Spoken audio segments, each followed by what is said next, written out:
Good day guys!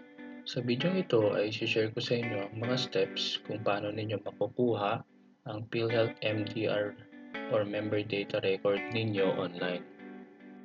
Ang una natin kailangan gawin ay bisitahin ang official website ng PhilHealth.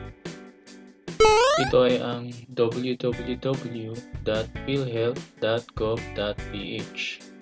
Kapag tayo ay nasa homepage na ng PhilHealth website, bisitahin naman natin susunod ang online services. Makikita na natin dito sa page ang My PhilHealth portal.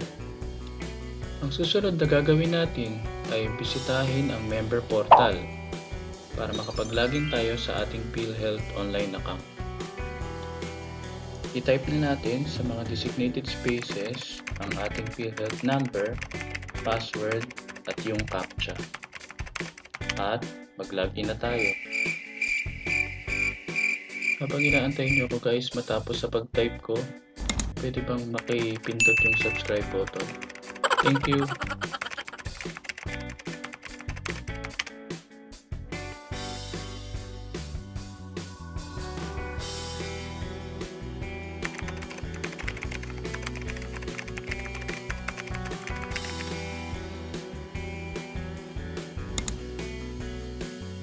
So ayan na, nandito na tayo sa loob ng ating PhilHealth online account. So makikita natin dito ang ating member information, premium contribution. Dito din makikita yung payment management para makapag-generate tayo ng SPA or Statement of Premium Accounts. Sa member information, makikita natin yung ating personal details at yung list ng dependents natin. Ang susunod natin gagawin ay i-print ang MDR natin. Pindutin lamang yung Print MDR na button. So ayan na, makikita na natin ang kopya ng ating member data record. Pati yung ating QR code. Double check natin guys yung information at mag-print na tayo ng ating member data record. Teka, hindi pa pala tayo pwede mag-print.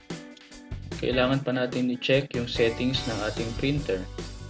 Yung layout, page number, at ito na talaga yon.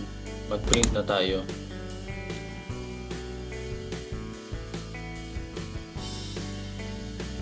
A few moments later.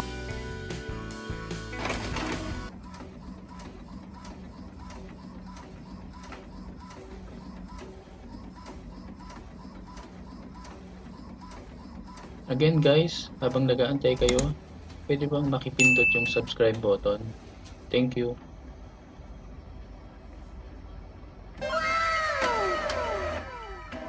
At dahil tapos na tayo mag-print, pwede na tayo mag-log out sa ating PhilHealth online account. Thank you sa panonood guys.